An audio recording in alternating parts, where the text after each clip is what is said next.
This is insane. An NHL writer has proposed a blockbuster trade between the Calgary Flames and Vegas Golden Knights that revolves around Swedish blueliner Rasmus Andersson. Flames fans may be tired of trade proposals, but this one is by far the juiciest one anyone has come up with up to this day. We're going to get into all that more in this video, but first I want to welcome you to Flames Digest. I'm Mark Griffith. If you're new around here and you love the Flames, make sure you subscribe so you can stay up to date on all the latest news, updates, reports, and rumors revolving around your Calgary Flames. We would love to welcome you to Flames Digest family. And before we get into this kind of trade proposal blockbuster we got to talk about last night's game because it was a milestone game, of course. No, I'm not talking about Ovechkin scoring 900 goals and Binnington stealing the puck. No, I'm talking about the Calgary Flames here because there were two big milestones to go over. Now, the Flames, they got a 5-1 win in this milestone day, of course, because it was Nazem Kadri's 1,000th game played, and he absolutely showed out in front of his friends and family and the fan base that he absolutely loves here in Calgary. You know, he's one of the most outspoken guys about how much he does love, playing in Calgary, wants to be here, wants to win here, which is fantastic. But a 5-1 win against the Columbus Blue Jackets is quite crazy for, the bottom place team in the league. People of Team Tank, they're thinking, oh man, is this exactly what we wanted? And it's funny because the good thing about Flames fans is no matter what, we'll have a sense of humor. So this was a little post here in the Flames Reddit, said, we won. Do we celebrate? And then you kind of have a little meme in there like, I won?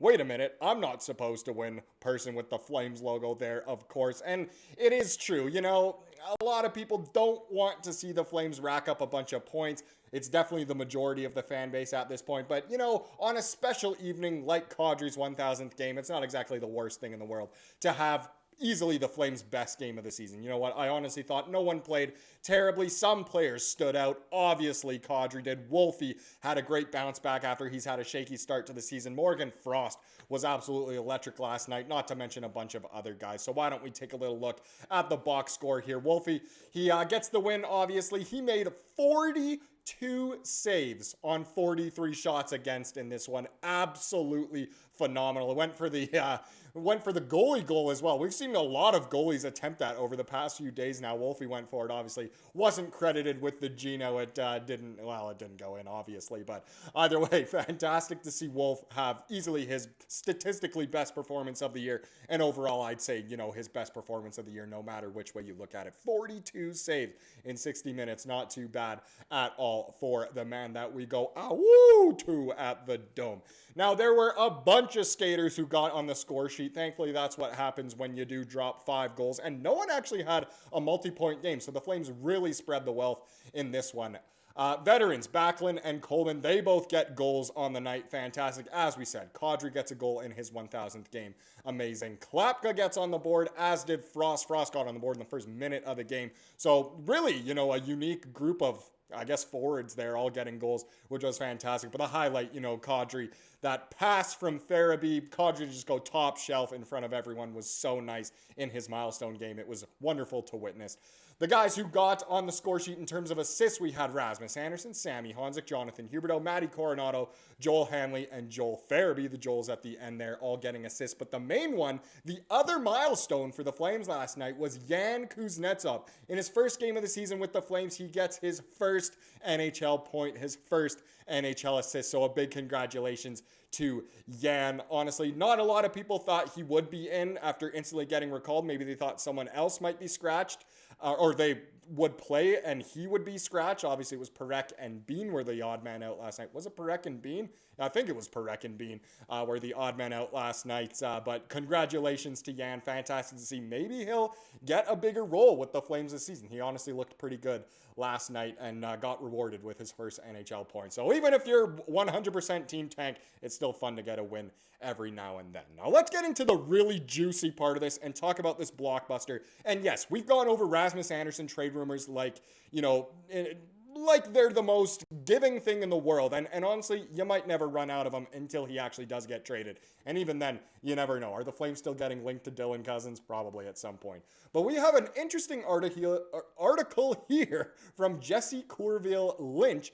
And they write, Golden Knights land Rasmus Andersson in suggested blockbuster with Flames. And stay tuned because it is nuts.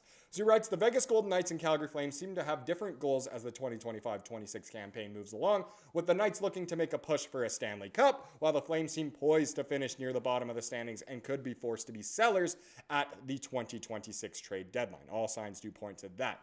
Now, Andersson, who's 29 years old, is in the final season of a 6-year contract that has a $4.5 million cap hit. The Golden Knights would have to move money out to bring him in, and assuming they aren't on Andersson's 6-team no-trade list, a deal shouldn't be tough to figure out financially. And think back, a lot of people said, yeah, Vegas was the only team he wanted in the summer. It was weird reports. Andersson never confirmed, but either way, it does seem like it could happen. And the Golden Knights always seem to find some way to circumvent the cap, so I don't think money's a problem for the team based in Nevada either. But let's continue. After losing Alex Pietrangelo to a career-ending injury, the Knights would benefit from bringing someone like Andersson in to stabilize their defensive depth. His analytics look solid, even though he had a slower 2024-25 season defensively and isn't the flashiest player offensively. He would be a solid addition to any contender and could benefit from a fresh start. Now, what would a trade look like? This is the key here, and it honestly gets nuts. So the Golden Knights would have to find a way to take on $4.55 million, with either returning it to the Flames or moving it out. Now, the Flames could easily retain for sure. The Flames could afford to retain 50% to make the deal easier and could increase the trade return. That is speaking Flames fans' language. That is what so many people want. The Flames to make some deals where they're getting just bonus assets for holding on to some money when they have so much cap space. Now, another thing to consider is whether the Golden Knights would prefer to make a deal if Andersson agrees to an extension, which could increase the trade return even more, just like the Hanifin one you thought could happen. Now, if all of these things get worked out, the trade could be a blockbuster, and drum roll please, because I love it. Now, in theory, a deal looks like the Golden Knights acquiring Andersson with 50% retained by the Flames for the remainder of the season, as well as a long-term extension attached.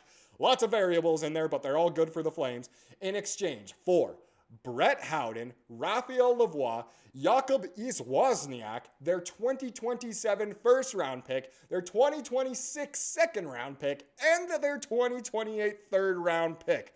Oh my goodness, my mouth is watering just looking at that. It's a massive deal for both teams. The Flames get 2 young forwards with promise, a solid NHL-ready forward in Howden, and 3 draft picks. If they make this move, they will finally embrace the much-needed rebuild in Calgary. And look, I love it. I love this trade proposal here. This is usually not the case. As Flames fans, it always seems like these proposals we get slightly fleeced, just like it seems like we have been in some trades, especially our most recent trade, obviously, with the Golden Knights, the Noah Hanifin trade. But either way, this return is crazy. You know, Brett Howden, maybe he hasn't panned out as so many of those, Canadian World Junior quote-unquote stars do, but it's true. You get some young guys who could be great. A first, a second, and a third. I mean, you're getting that for Andersson. I mean, regardless of retention and anything else, that'd be fantastic. So I really do like this. It's funny that this is proposed from a Knights writer, not even from a Flames writer. So overall, it is very interesting. Now, just to wrap it up, the Flames could instead look at someone like Braden McNabb or Colton Sissons in return, but I would assume they would lean more toward younger assets instead. Absolutely. The Knights bring in a star defender to increase their chances of making a deep run into the postseason and likely become the favorites to come out of the Western Conference and represent them in the Stanley Cup Final. Andersson does that? That's awesome. There's no indication that any trade is imminent involving Andersson, and there's no official report that connects the Golden Knights to him since the summer, I guess.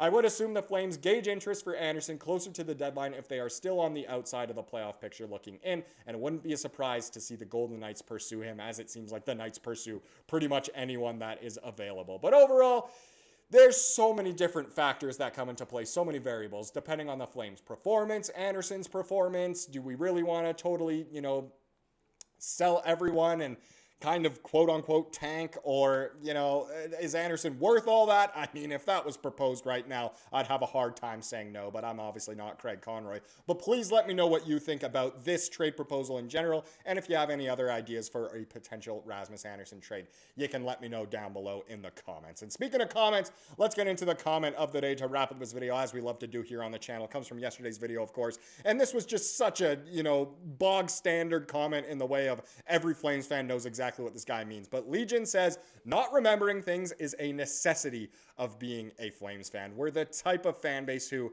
in order to still be happy, still be hopeful, you kind of need to forget the past a little bit and focus on the future. So not remembering some of the heartbreak, bad deals, bad performances, bad ownership, it's kind of something you got to try and leave in the past, not remember, if anything, and focus on the future so that we can obviously be happy.